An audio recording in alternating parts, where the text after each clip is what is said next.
पूर्णमेवावशिष्यते पूर्णस्य पूर्णमादाय पूर्णमेवावशिष्यते। ओम शांति शांति शांति। शंकरं शंकराचार्यं केशवं बादरायणं सूत्रभाष्यकृतो वन्दे भगवन्तौ पुनः पुनः। ईश्वरो गुरुरात्मेति मूर्तिभेदविभागिने व्योमवद्व्याप्तदेहाय दक्षिणामूर्तये नमः। ओम शांति शांति शांति। परमात्मा के अहेतु की अनुकंपा से एवं पूज्य गुरुजनों के आशीर्वाद से हम लोग श्रीमद् भगवद गीता का ज्ञान विज्ञान योग पर जो 9वां अध्याय है विचार कर रहे थे। तो इस विचार के क्रम में भगवान ने स्पष्ट बता दिया, जो ईश्वर से भिन्न देवता है ऐसा मान करके उपासना करता है, वो अपने भावना के अनुसार यद्यपि सभी देवता परमेश्वर के रूप है, पर इस रूप में वो नहीं जानता। अलग अलग देवता मान करके उपासना करता है और परमेश्वर से भिन्न जो कोई भी देवता है वो पुनर्जन्म को प्राप्त होता है और यह भी उस प्रकार की देवता की आराधना करने की वजह से पुनर्जन्म को ही प्राप्त करता है। इसी को कहा था यान्ति देवव्रता। देवताओं का आराधना करने वाले देवताओं को प्राप्त करते हैं, पितरों का पितरों को प्राप्त करते हैं, भूतों की आराधना करने वाले भूतों को प्राप्त करते हैं और जो मेरा वास्तविक स्वरूप उसको जान करके आराधना करने वाले मुझे ही प्राप्त करते हैं। और दूसरे परिच्छिन्न जो देवता है उनकी जो आराधना है वह तो जैसा बताया है उसी तरह से उस आराधना का संपादन करना पड़ता है। पर भगवान की आराधना तो पत्र पुष्प फल जल ये सामान्य जंगली पदार्थों से भी हो जाता है। यद्यपि आराधना चाहे देवता का करिए चाहे भगवान का करिए समान है, परिश्रम दोनों जगह पर बराबर है। पर जब ज्ञान पूर्वक विधि पूर्वक ईश्वर से अपने आप को अभिन्न मान करके आराधना करते हैं तो आप ईश्वर को प्राप्त करते हैं, क्योंकि ईश्वर विषय के संकल्प की प्रधानता आपके जीवन में आ जाती है। जैसे आप देखते हैं कितनी बार कैसा होता है कि पारिवारिक माहौल यदि इंजीनियरों का है तो बच्चा उन्हीं की चर्चा सुनता है, तो बच्चे के अंदर भी वैसे संस्कार होते, मैं भी इंजीनियर बनूं, मैं भी वकील बनूं, मैं भी सीए बनूं, तो मैं भी कंप्यूटर मास्टर बन जाऊं। तो जैसी जैसी भावना पहाड़े से पकड़ लेता है वो, बस वही भावना प्रबल होती रहती है। तो उसी तरह से भगवान को जो आराधना करता है और जिस भाव से उसको भजता है वो उसी को प्राप्त करता है, दूसरे की प्राप्ति नहीं होती। और चूंकि ये इसको कुछ चाहिए ही नहीं, इसको तो केवल ईश्वर चाहिए, संसार से उसको वैराग्य हो गया है, इसलिए उसकी भावना में ईश्वर तत्व की प्रधानता है और ऐसा जीवन जीना चाहता है कि जो कभी खत्म ना हो, अजर अमर रहे, मुक्त हो जाए, सतचित आनंद स्वरूप को प्राप्त हो। तो इसीलिए उसी स्वरूप की उसकी प्राप्ति हो जाती है अपनी भावना के अनुसार। इसीलिए भगवान कृष्ण ने गीता में कहा है, ये यथामाम प्रपद्यन्ते तांस्तथैव भजाम्यहम्। मुझे जिस भावना के साथ आराधना करता है उसको उसी भाव की प्राप्ति में करा देता हूँ। उपनिषदों में आता है तम यथा यथा उपासते तदेव भवति। उस परमेश्वर को जिस जिस भाव से उपासना करता है वह उसी उसी प्रकार को प्राप्त हो जाता है। तो इसलिए भगवान की आराधना करने वाले भगवान को प्राप्त करता है और फिर वो धन्य धन्य कृतकृत्य हो जाता है। उसके लिए कुछ भी अभाव नहीं रह जाता, ये बता दिया था। और साथ में ये बता दिया था कि कैसे करना है। यदि आप सामग्री संग्रह करके भगवान का आराधना करते हैं तो ठीक है, और मान लो यदि सामग्री संग्रह कर नहीं सकते हैं, आपके जीवन की दिनचर्या में जैसा चल रहा है उसमें ईश्वरीय आराधना के लिए अलग से अवकाश नहीं है, समय नहीं है, तो भगवान ने बड़ा अच्छा उपाय बताया। यत् करोषि यदश्नासि यत् जुहोषि ददासि यत् तपस्यसि कौन्तेय तत् कुरुष्व मदर्पणम्। वो सब मेरे को ही आप दे दो, जो भी करते हो बस भगवत आराधना समझ करके करो। गलत करते हो सही करते हो, भगवत आराधना समझ करके करो, तो समय पा करके आपका गलत भी सही हो जाएगा। तो ये बताया था। तो इसका फल क्या होगा? जो आप करते हो, खाते हो, हवन करते हो, देते हो, तपस्या करते हो, तो इसे भगवान को समर्पण कर देने से क्या लाभ होगा? तो भगवान अगले वाले श्लोक से बताते हैं, शुभाशुभ फलैरेवं मोक्ष्यसे कर्म बंधनैः संन्यास योग युक्तात्मा विमुक्तो मामुपैष्यसि। शुभाशुभ फल एवं इस तरह से माने किस तरह से? जैसे आप एक तरीका सुनाते हैं किसी को और कहते हैं अब तुम जाओ, इस तरह से जाना, जाने का ढंग समझा देते हैं और कहते हैं अब जाओ पर इस तरह से जाना जैसे मैंने कहा। तो इस तरह से कहने का मतलब ये होता है कि जो पहले आप बोल चुके हैं उस तरह की ओर आपका इशारा होता है। इसी तरह से करना यानी दूसरी तरह से नहीं करना। इसी तरह से मतलब जो आप बोल चुके हो उसी तरह से करना। तो यहाँ भगवान वैसे कहते हैं एवं, जैसे हमने पहले श्लोकों में कहा उसी तरह से जब करोगे आप तो शुभ फल और अशुभ फल ये दोनों ही कर्मों से प्राप्त होने वाले हैं, इसलिए कर्म बंधन है। शुभ फल और अशुभ फल ये दोनों कर्म से प्राप्त होने वाले बंधन है, यानी कर्म बंधन है। इन दोनों से आप मुक्ति पा लोगे एवं इस तरह से करोगे तो जैसे कहा मत तत्कुरुष्व मदर्पणम, मेरे लिए तुम समर्पित करोगे तो उन शुभाशुभ जो कर्म के फल है कर्म फल है, बंधन है, उस बंधन से आपकी मुक्ति मिल जाएगी। और इससे अतिरिक्त मुक्ति का कोई कर्म से मुक्ति का कोई दूसरा उपाय ही नहीं। यानी कुल मिलाकर के बात आई, निष्काम कर्म योग से अतिरिक्त कर्म से मुक्ति पाने का उपाय नहीं है।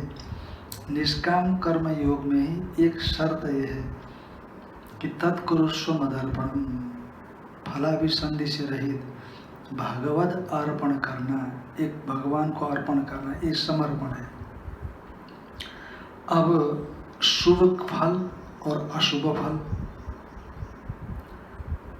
जब आप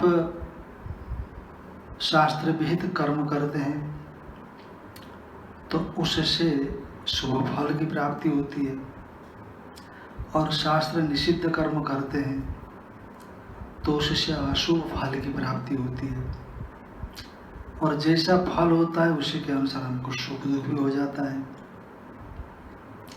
शास्त्र विहित जो कर्म है, यानी कि शास्त्र ने जिसका विधान किया, तो ऐसे कर्मों से प्राप्त होने वाले फल वो शुभ फल है, शुभ फल वाले कर्म है, तो वो कर्म आपको स्वर्ग देते हैं। और शास्त्र निषिद्ध कर्म तो वो अशुभ फल यानी नरक इत्यादि देते हैं वो। अब ये कैसे होता है? शास्त्र विहित कर्म से और शास्त्र निषिद्ध कर्म से शुभ और अशुभ फल की प्राप्ति हो रही है, तो यह राग द्वेष से युक्त होकर के ही होती है। क्योंकि यदि हमारे भीतर में राग है तो उस फल की प्राप्ति के लिए हम कर्म करते हैं, और हमारे भीतर में द्वेष है तो हम फिर या वो फल को प्राप्त नहीं करना चाहते हैं, तो उस कर्म से हम निवृत्त हो जाते हैं। तो कहने का मतलब क्या है? जब राग और द्वेष से पुरस्सर होकर के, राग द्वेष को लेकर के आप कर्म करते हो, तो वो कर्म से प्राप्त होने वाला फल जरूर हमको बंधन में डालेगा। बंधन से आप बाहर नहीं आ सकते। इसीलिए कर्म के बंधन से मुक्त होने का उपाय यही है कि हम राग और द्वेष दोनों को छोड़ करके कर्म करने का प्रयास करें, और राग द्वेष से विशिष्ट होकर के कर्म करेंगे तो आप पकड़े जाओगे। चोर कभी न कभी पुलिस के हाथे लग चढ़ जाता है, उसी तरह से राग और द्वेष ये दोनों ही हमको संसार में बांधने के साधन है। इसलिए भगवान यहाँ कहते हैं शुभाशुभ फलैरेवं मोक्षस्य कर्म बंधनै, और संन्यास योग युक्तात्मा, और चूंकि वो कर्म फल को छोड़ देता है, त्याग कर देता है, भगवान में अर्पण कर देता है, इसलिए वो एक तरह का संन्यास का पालन करता है। और योग माने जो कर्म का संपादन करता है, इसीलिए कर्म संबंधी कर्म रूप योग का भी संपादन कर रहा है। इसीलिए वो संन्यास भी कर रहा है और योग भी कर रहा है। इसीलिए वो संन्यास योग से शुद्ध अंतःकरण वाला हो गया, वो युक्त आत्मा। संन्यास माने कर्म फल का परित्याग, यानी कि भगवान को ही अपने कर्मों का और फलों का परित्याग कर देता है, समर्पण कर देता है। इसको बोलते हैं संन्यास। संन्यास का मतलब त्याग होता है। और उसी तरह से कर्मों का संपादन कर रहा है भगवद अर्पण भाव से, इसीलिए कर्म का संपादन करना माने कर्म योग करना, ये हो गया। इसलिए संन्यास और योग ये दोनों होने से संन्यास योग से युक्त अंतःकरण वाला, संन्यास और योग से उसका जो अंतःकरण है वो शुद्ध हो गया है। ऐसे शुद्ध अंतःकरण वाला योगी भी मुक्त और मुक्त हो जाता है, क्योंकि उसके भीतर में राग द्वेष अहंकार तमाम तरह की षड्उर्मियां है, सुख दुख लाभ हानि जय पराजय इत्यादि जो भी द्वंद्व है, वो द्वंद्व से वो धीरे धीरे मुक्त हो जाता है। विमुक्तो मामोपैष्यसि, और कर्म बंधन से वो जीवन एवं तो क्या करता है? जीवित रहते हुए कर्म बंधन से विमुक्त होकर के, और जो शरीर का पात होता है तो शरीर गिर जाता है, शरीर का प्रारब्ध क्षय होता है, मर जाता है, तो कहते भगवान को प्राप्त हो जाता है। क्योंकि प्रारब्ध प्रतिबंधक रहा होगा, इसीलिए अभी शरीर रहते हुए उसको ज्ञान नहीं हो पाया। अब शरीर छोटा, प्रारब्ध का प्रतिबंधन छूट गया, इसीलिए जीवित रहते हुए कर्म बंधन से मुक्त होकर के पतिते अस्मिन् शरीरे, शरीर के गिर जाने पर मामोपैष्यसि, भगवान कहते हैं कि मेरे को प्राप्त करता है। जैसे शास्त्रों में वामदेव की कथा आती है, वामदेव की कहानी आती है। ऋषि वामदेव पूरे जीवन भर ईश्वर चिंतन में लगे रहे, निराकार निर्गुण निर्विशेष परमात्मा का श्रवण मनन ध्यान में लगे रहे, पर प्रारब्ध का क्षय हो गया, शरीर का पात हो गया, पर मुक्ति नहीं हुई, क्योंकि उनका जो प्रारब्ध था वो प्रारब्ध ही मुक्ति में प्रतिबंधक था। जब प्रारब्ध खत्म हो गया तो प्रतिबंधक हट गया। जिस तरह से हमें कमरे में बंद करके रखने में प्रतिबंधक था, दरवाजा का बंद होना, किवाड़ बंद रहना, उसमें ताला लटकाए रखना, पर किसी वजह से ताला हट गया तो प्रतिबंधक हट गया। प्रतिबंधक का अभाव कार्य के संपादन के प्रति हेतु होता है, तो इसीलिए हमारा शरीर छूट गया, तो वो प्रतिबंधक अभाव होने से ज्ञान की प्राप्ति की योग्यता थी, उसको ज्ञान की प्राप्ति हो जाती। तो ऋषि वामदेव भी एकदम तैयार थे, पर प्रतिबंधक ज्ञान नहीं होने दिया, माता के गर्भ में गए।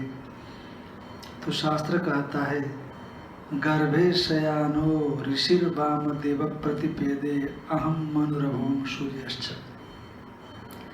गर्भ में ही लेटे हुए वामदेव को ये ज्ञान हो गया कि मैं ही सूर्य था, मैं ही मनु था।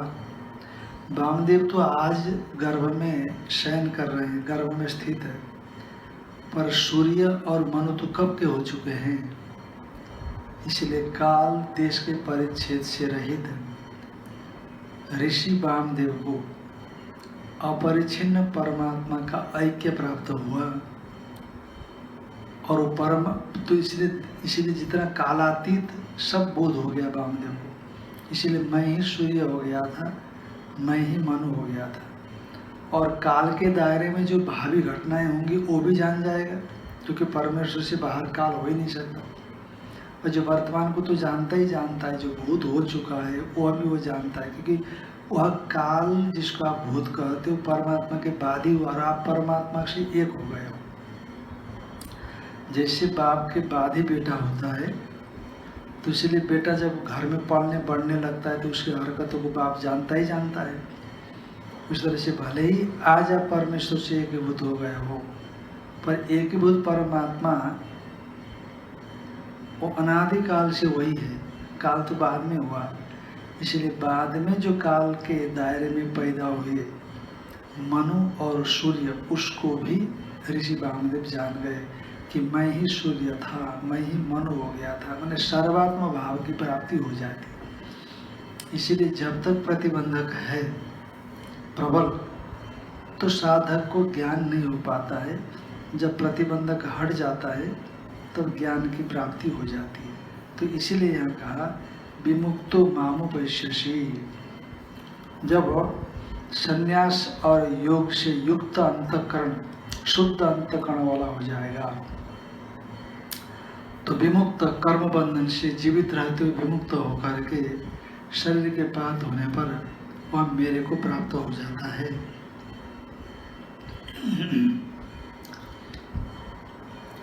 भगवान ने यहाँ पर क्या कहा, जो भगवान के लिए कर्म नहीं करते वह शुभाशुभ कर्म के फल से बंधते हैं। यानी जो भगवान की आराधना न करके दूसरी देवताओं का आराधना करते हैं सकाम भावना से, वो लोग संसार में ही रह जाते हैं। पर जो लोग निष्काम भावना से भगवान की आराधना करते हैं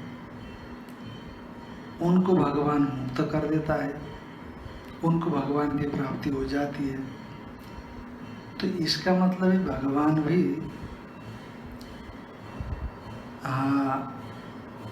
ये उसकी प्रशंसा करे तो खुश हो जाता है, और उसकी प्रशंसा न करे तो उनसे खुश नहीं होता, ये मालूम पड़ रहा है। तो जैसे एक सामान्य व्यक्ति है, कोई उसकी स्तुति कर दे, उसकी प्रशंसा कर दे तो बड़ा खुश हो जाता है, सब कुछ लुटा भी देता है कितनी बार। और यदि उसके विषय में कुछ न कहें, प्रशंसा न करें आप, तो आपको एक पैसा नहीं देगा, आपकी कोई सहायता नहीं करेगा। तो जैसे संसारी व्यक्ति राग द्वेष से ग्रस्त होता है, उसी तरह से जो भगवान को पूजता है, जो भगवान का मिजाज पुरुषी करता है, खुशामद करता है, चापलूसी करता है, उसको तो भगवान मुक्त कर देता है। पर जो ऐसा नहीं करता, दूसरे देवताओं की आराधना करता है, उसको भगवान मुक्त नहीं करता। तो भगवान को भी राग और द्वेष से विशिष्ट मानना चाहिए, क्योंकि भक्तों पर तो अनुग्रह करेगा वो, पर जो भक्त नहीं होंगे उन पर अनुग्रह नहीं करेगा। तो हम लोग भी तो यही करते हैं, जिसके प्रति हमारा राग होता है उस पर हम लोग जो है काम कर देते हैं, और जो हमारा अनुकूल नहीं होता उस पर हमारा राग नहीं रहता, बहुत बार द्वेष भी हो जाता है, तो उस पर हम भी अनुग्रह नहीं करते, कृपा नहीं करते, उसका काम नहीं कर देते हैं, बल्कि दो बातें सुना देते हैं। तो जैसे हम वैसे भगवान, तो भगवान भी हमारी तरह राग द्वेष से ग्रस्त हो गया, क्योंकि भक्तों पर तो कृपा करता है और जो दूसरे भक्त नहीं है उन पर कृपा नहीं करता है। ऐसे भगवान पर तुहमत, भगवान पर इस प्रकार का दोष दिया गया। लोग आमतौर पर देते हैं, भगवान को दोष देते हैं, हमने भगवान का क्या बिगाड़ा। अरे भगवान का आपने कुछ नहीं बिगाड़ा, भगवान का आप क्या बिगाड़ सकते हो। आप ऐसे ही कर्म लेकर के, प्रारब्ध लेकर के आए हो, और आपकी झोली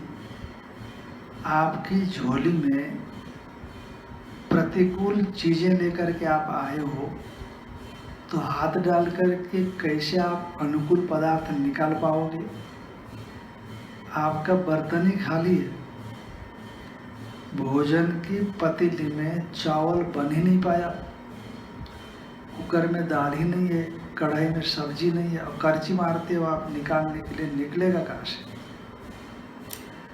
इसलिए पहले करके नहीं रखा, प्रारब्ध में नहीं है तो नहीं मिलता। तो इसलिए भगवान भी आपके जो प्रारब्ध में होगा वही देगा, नहीं होगा तो नहीं देता। प्रारब्ध में यदि अच्छा होगा तो अच्छा देगा, यदि प्रारब्ध में बुरा होगा तो बुरा देगा। इसीलिए हमारा शास्त्र क्या कहता है, परमेश्वर जिसको ऊपर की लोकों की ओर ले जाना चाहता है उनसे अच्छे कर्म करवाता है, और जिनको नीचे के लोकों में ले जाना चाहता है उनसे बुरे कर्म करवाता है। तो भगवान रागद्वेष वाला है का नहीं। जो जिनके अंदर ऊपर के लोकों में जाने के अनुकूल सत अदृष्ट है, प्रारब्ध है, उनसे सत्कर्म कराता है, और जिनके पास जो पापात्मक प्रारब्ध पड़ा हुआ है तो उनसे वो पाप कर्म करवाता है, क्योंकि वैसी संस्कार उसके भीतर में है। जिस तरह से हम जिस प्रकाश के नीचे बैठे हुए हैं, वह प्रकाश यहाँ हम बैठ करके सत्संग कर रहे हैं, तो सत्संग करने में सहयोगी बन रहा है। पर इसी प्रकाश में कोई गलत काम कर सकता है, लड़ भी सकते हैं, लड़ने वालों को भी प्रकाश दिखाता है। और यदि कोई डकैती का सामान इस प्रकाश में बैठ करके बांटे, तब भी वो प्रकाश बांटने में सहयोग देगा, क्योंकि प्रकाश है तभी बांटने में सहयोग होता है। तो इसमें प्रकाश का कोई दोष नहीं, क्योंकि जो डकैती का सामान लेकर के आप आए हो, सत्संग आप कर रहे हो, तो दोनों को प्रकाश सहयोग दे रहा है। उसी तरह से भगवान भी बुरे कर्म करने वालों को भी सहयोग देता है और अच्छे कर्म करने वालों को भी सहयोग देता है, क्योंकि आपने ऐसे कर्म किया है, आपकी मांग ऐसी है, तो इसलिए भगवान उसकी पूर्ति करता है। एक बार आपने गलत जगह पर कदम रखा किया तो उसकी भगवान अवश्य प्राप्ति कराता है, यदि किसी कारणवश आपने उसका प्रायश्चित्त का संपादन नहीं किया हो तो इसलिए भगवान में कोई राग द्वेष नहीं होता। इसी को बताते हैं, समोहम सर्वभूतेषु न मे द्वेषोऽस्ति न प्रियः, ये भजन्ति तु मां भक्त्या मयि ते तेषु चाप्यहम्। कहा सभी प्राणियों में मैं समान रूप से हूँ। भगवान कहते हैं कि जितने भी संसार में प्राणी है, चाहे मनुष्य हो, चाहे पशु पक्षी हो, चाहे देवता हो, चाहे कोई भी हो, मैं सभी में समान रूप से हूँ। आक्षेपकर्ता ने आक्षेप उठाया कि जो भगवान के भक्त है उन पर तो भगवान कृपा करता है, जो भगवान के भक्त नहीं है उन पर भगवान कृपा नहीं करता। तो भगवान भी राग द्वेष से विशिष्ट होने से पक्षपाती या आम व्यक्ति के समान। तो जब भगवान पर ऐसा आक्षेप उठाया गया तो भगवान उत्तर देते हैं कि सर्वभूतेषु अहम समान, सभी प्राणियों में समान हूं। यानी जितने भी संसार में प्राणी है, चाहे मेरी आराधना करता हो चाहे नहीं करता हो, चाहे पशु हो चाहे पक्षी हो, सब में मैं समान हूँ। भगवान ऐसा नहीं है कि कोई भक्त है तो कुछ ज़्यादा भगवान उसमें बैठता हो और जो अभक्त है या पापी है उसमें कम भगवान बैठता हो, ऐसा नहीं। भगवान सम है। जिस तरह से आकाश है आपके घर में और पापी के घर में ज़्यादा या कम इस रूप में नहीं रहता, आकाश सभी के घरों में, सभी देश में, सभी काल में, सभी में, चाहे धरती के नीचे गुफाओं में हो, चाहे धरती के ऊपर कमरों में हो, चाहे खुले मैदान पर हो, आकाश सर्वत्र सर्वव्यापी समान रूप से रहता है। और साथ में आकाश से द्वेष रखने वालों में भी आकाश समान है और आकाश से प्रेम रखने वालों में भी आकाश समान है। ऐसा नहीं कि आकाश से जो प्रेम रखता है तो उसी को आकाश अवकाश देता है। अवकाश में खाली जगह, जैसे मान लीजिए खाली जगह न हो, आकाश खाली जगह को कहते हैं शून्य खाली जगह, पोल। आकाश का स्वरूप ही ऐसा, ऐसे जल का स्वरूप है बहना, ठंडा। धरती का स्वरूप है धारण करना, ठोस। वायु का स्वरूप है बहना और तेज का स्वरूप है चमकना, प्रकाश देना। तो इस सब का अपना अपना स्वभाव है। उसी तरह से आकाश का स्वरूप अवकाश देना, धरती का स्वरूप रोकना है। जैसे दीवार हो गई तो आप इससे उस पार नहीं जा सकते। पर आकाश है, वायुयान आकाश में उड़ रहे हैं, बड़े बड़े रॉकेट आकाश में जा रहे हैं, मिसाइलें आकाश में उड़ रही है, पक्षी आकाश में उड़ रहे हैं, आप आकाश में बड़ी बिल्डिंग खड़ी करते हैं। तो आकाश आपको अवकाश देता है, पर आकाश ये नहीं देखता है कौन मुझे मान रहा है या कौन नहीं मान रहा है। सूरज की रोशनी किसी के साथ पक्षपात नहीं करती है। जो मुझे अर्घ्य देता है, जो मेरी आराधना करता है, जो आदित्य हृदय स्तोत्रम का पाठ करता है, तो उसको तो ठीक प्रकाश देना चाहिए। पर जो एक लोटा जल भी नहीं चढ़ाता, जपा कुसुम जल के साथ मिला करके नहीं चढ़ाता, मंत्र नहीं बोल सकता है, उसको प्रकाश कम देना चाहिए। ऐसे आकाश में नहीं होता। आकाश सभी में समान है, बराबर है। बल्कि जो सूरज सभी में बना, बल्कि जो सूरज को नहीं मानता, सूरज को धोख देता है, उसको भी सूरज का स्वभाव सम है, सबको समान प्रकाश देता है। उसी तरह से कहते भगवान समोहम सर्वभूतेषु, सभी प्राणियों में मैं समान हूँ। सभी प्राणी में मैं समान हूँ। तो न में द्वेष्यस्ति न प्रिय, मेरी निंदा करने वाला या मेरी आराधना न करने वाला, उसमें वो कोई मेरा द्वेष्य नहीं है, वो मेरा द्वेष का विषय नहीं, मैं उससे द्वेष नहीं करता हूँ। और जो न तो मेरी आराधना करने वाला है, मेरी पूजा करने वाला है, मेरी उपासना करता है, मेरा चिंतन करता है, वो अभी कोई मेरा प्रिय हो, ऐसा नहीं है। मेरा स्वभाव राग द्वेष से परे है। हाँ, इतनी बात जरूर है कि जो मेरा भजन करते हैं भक्तिपूर्वक, ये भजन थे तमाम भक्तियाँ, पर मैं स्वाभाविक ही उनका प्रिय हो जाता हूँ, मैं स्वाभाविक ही उनको प्राप्त हो जाता हूँ। कोई मैं राग पूर्वक उनको प्राप्त होता हूँ, या जो मेरा भजन नहीं करते हैं उनसे मैं द्वेष पूर्वक अप्राप्त होता हूँ, ऐसा नहीं है। क्योंकि वो मुझे प्राप्त करते हैं, क्योंकि उन्होंने सब कुछ छोड़ करके मुझे प्राप्त करने के लिए अपने आप को तैयार किया, इसीलिए वो मुझे प्राप्त करते हैं। तो लगता है कि मैं उनके प्रति ज़्यादा कृपा कर रहा हूँ, और वे लोग जो मेरी आराधना नहीं करते, तो मेरी आराधना नहीं करते हैं, परमात्मा की नहीं करते हैं, तो अपरमात्मा जो जगत है उसकी आराधना करते हैं। स्वाभाविक, क्योंकि मेरे से दूर चले जाएंगे, क्योंकि वो स्वयं ही मेरे को दूर बनाए रखते हैं। इसलिए ऐसा लगता है कि मैं उनके लिए अप्रिय हूँ या मेरे वो अप्रिय है, पर ऐसा नहीं। तो जैसे भगवान शंकराचार्य जी महाराज अग्निवद अहम ऐसा उदाहरण देते हैं। जैसे आग है, आग से आँच आती है, आग से उष्मा फैलती है, गर्माइश उष्णता आ जाती है, पर जो अग्नि के पास जाता है उष्णता उसी को मिलती है, और जो अग्नि के पास नहीं जाता उसको गर्माइश नहीं मिलती।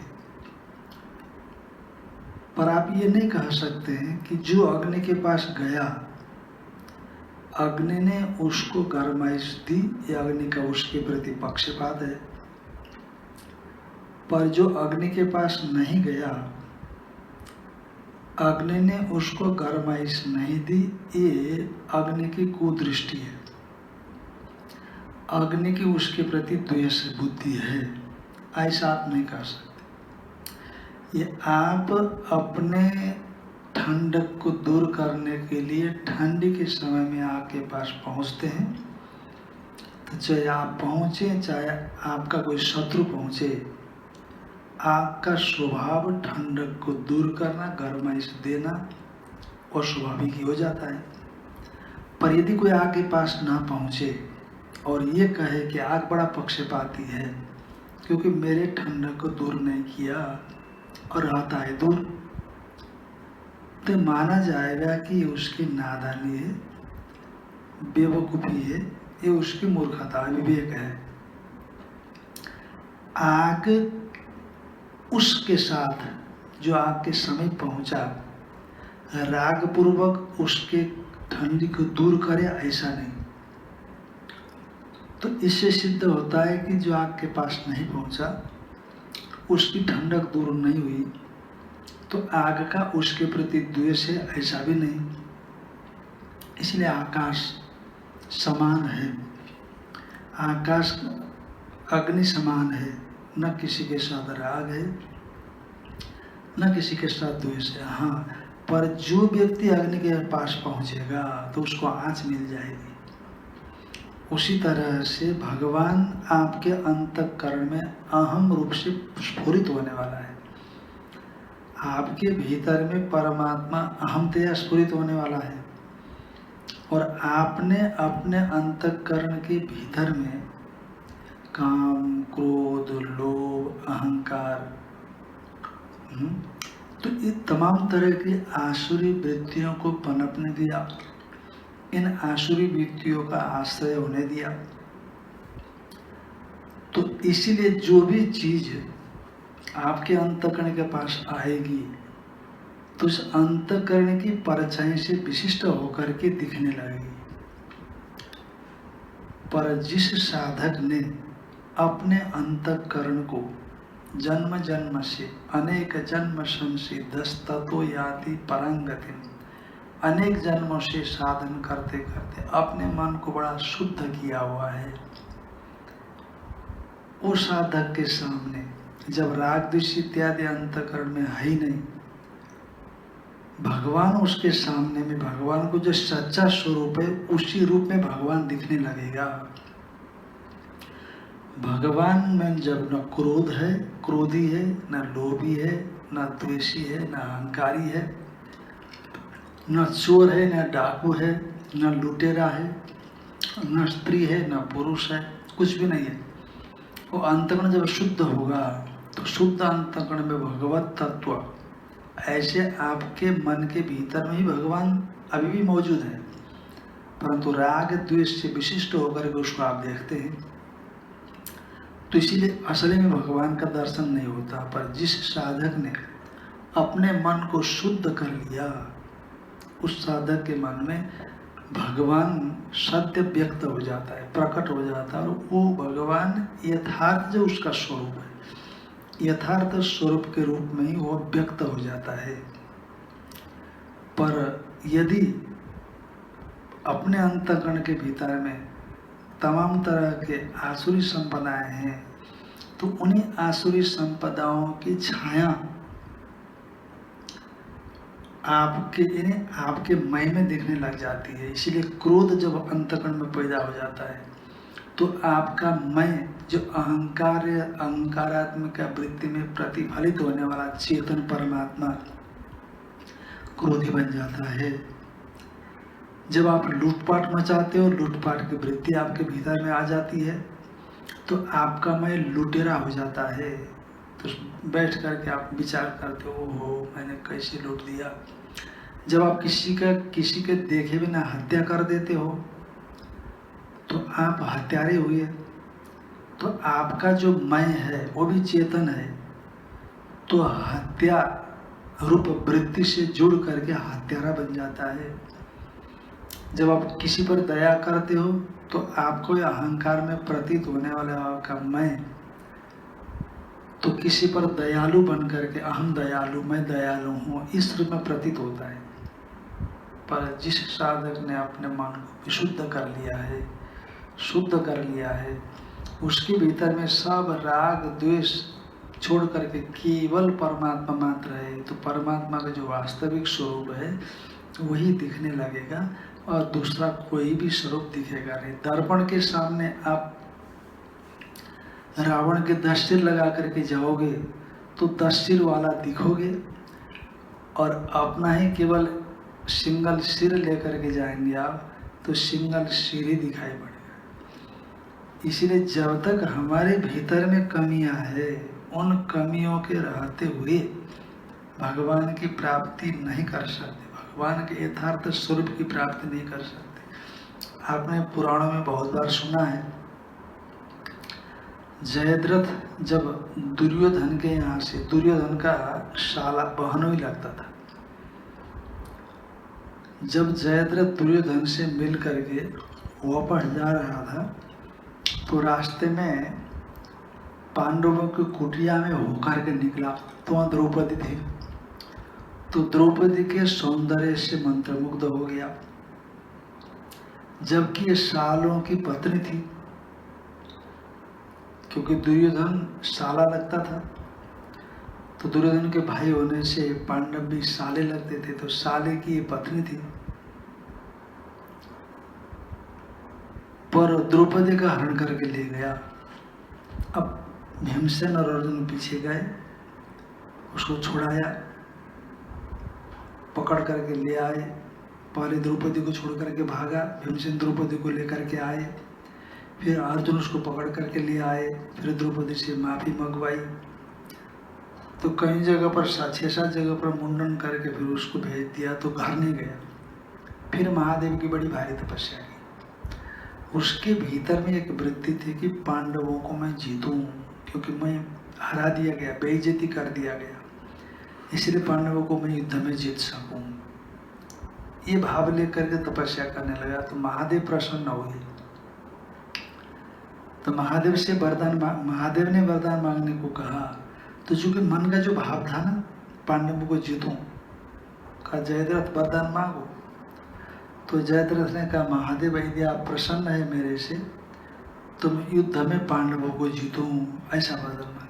अब बताओ ये क्या बात हो गई।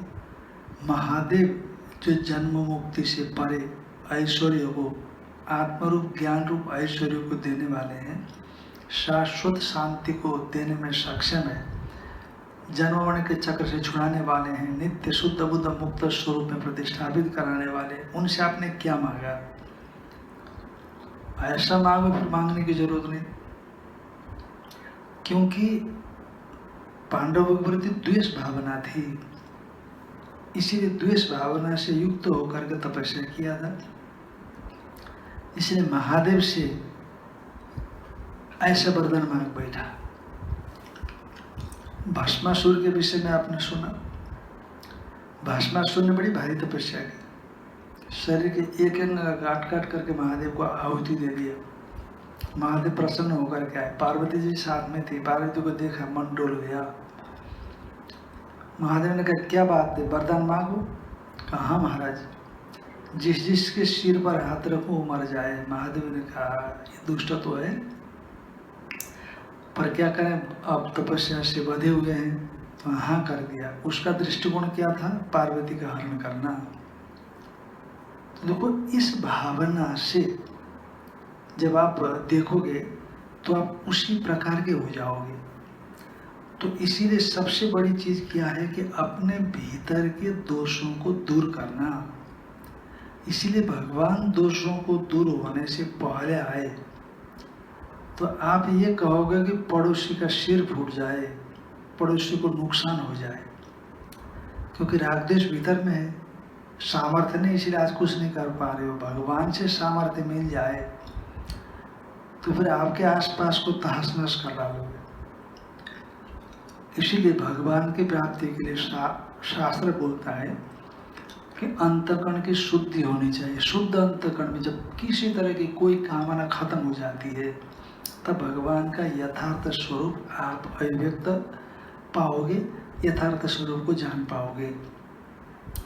तो इसीलिए ऐसे भक्त जिनका जो भगवान मात्र को चाहते हैं, तो उनमें भगवान प्रतिष्ठित होता है।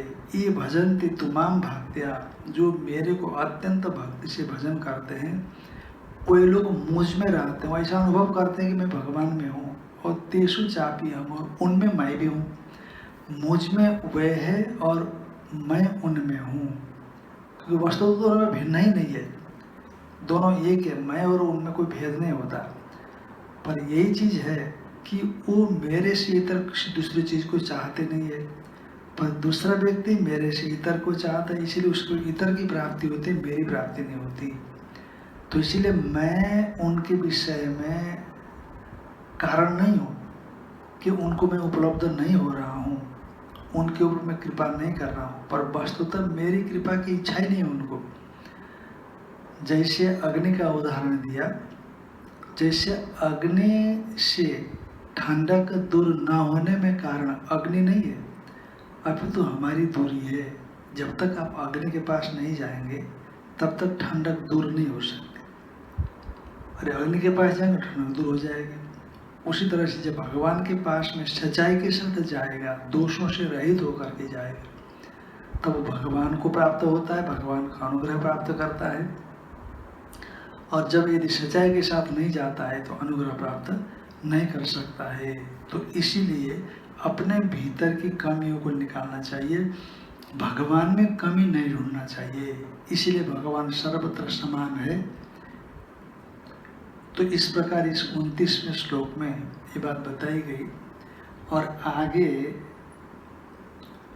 भगवान की भक्ति का महत्व बताया जाएगा, उसको हम लोग कल देखेंगे। बोलिए सच्चिदानंद भगवान की जय। ओम पूर्णमदः पूर्णमिदं पूर्णात् पूर्णमुदच्यते पूर्णस्य पूर्णमादाय पूर्णमेवावशिष्यते। ओम शांति शांति शांति। शंकरं शंकराचार्यं केशवं बादरायणं सूत्रभाष्यकृतौ वन्दे भगवन्तौ पुनः पुनः। ईश्वरो गुरुरात्मेति मूर्तिभेदविभागिने व्योमवद्व्याप्तदेहाय दक्षिणामूर्तये नमः। ओम शांति शांति शांति।